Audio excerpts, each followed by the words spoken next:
Le Seigneur, suite à la vidéo précédente, le Seigneur dit dans sa parole aussi, le livre de 2 Pierre, chapitre 2, verset 19, que certaines personnes promettent la liberté étant eux-mêmes esclaves de ce qui a triomphé d'eux. Et je vais encore une fois de plus m'agresser à ces spécialistes, n'est-ce pas, des nuits de traversées, qui remplissent, n'est-ce pas, le Cameroun, et qui se préparent déjà, n'est-ce pas, pour entrer, n'est-ce pas, en action pour les traversées de décembre pour 2022.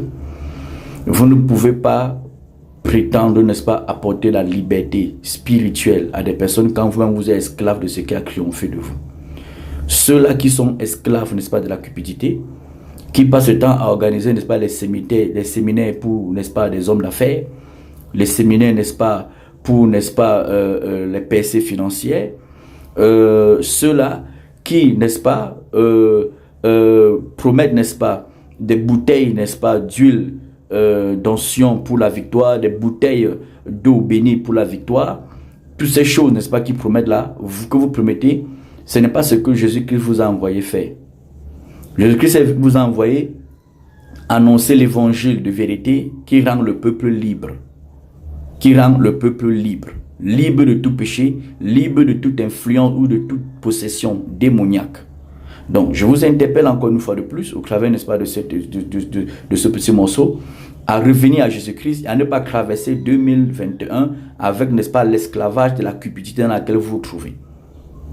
Ça, c'est clair. Donc, revenez, arrêtez de faire le commerce, n'est-ce pas, dans l'église. Si cette église appartient à Jésus-Christ, à moins qu'elle vous appartient, si elle vous appartient, vous pouvez faire de ça ce que vous voulez. D'accord? Mais laissez un peu le nom de Jésus-Christ tranquille. Alléluia. Donc, je vous interpelle donc à venir à la repentance, n'est-ce pas, pour cela, en renonçant, n'est-ce pas, à cette doctrine, n'est-ce pas, de sorcellerie, cette doctrine de Baal que vous prêchez, et revenir à l'évangile, n'est-ce pas, de la croix, l'évangile de la sainteté, l'évangile qui amène les hommes à être affectionnés, amoureux des choses d'en haut plus que des choses de la terre. Pas être amoureux des choses d'en haut et des choses de la terre. Non, Dieu a dit des choses d'en haut, être amoureux des choses d'en haut, uniquement ça. Voilà ce que Dieu a dit. D'accord? Donc, pour vos bouteilles d'eau que vous préparez à vendre ou à distribuer pour ceux qui sont un peu plus subtils pour ruser encore, je vous interpelle, n'est-ce pas, à abandonner cela, à vous repentir.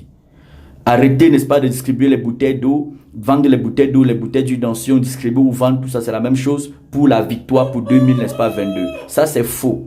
Celui qui donne la victoire, c'est Jésus-Christ. Ce n'est pas un support matériel, c'est Jésus-Christ qui donne la victoire. Donc, annoncez Jésus-Christ, que lui-même d'abord, il vous délivre d'abord de la cupidité financière. Il vous délivre, n'est-ce pas, de l'amour, n'est-ce pas, des choses, n'est-ce pas, de la terre. Afin que vous aussi soyez, n'est-ce pas, un canal pour que le peuple de Dieu soit délivré par l'évangile de vérité.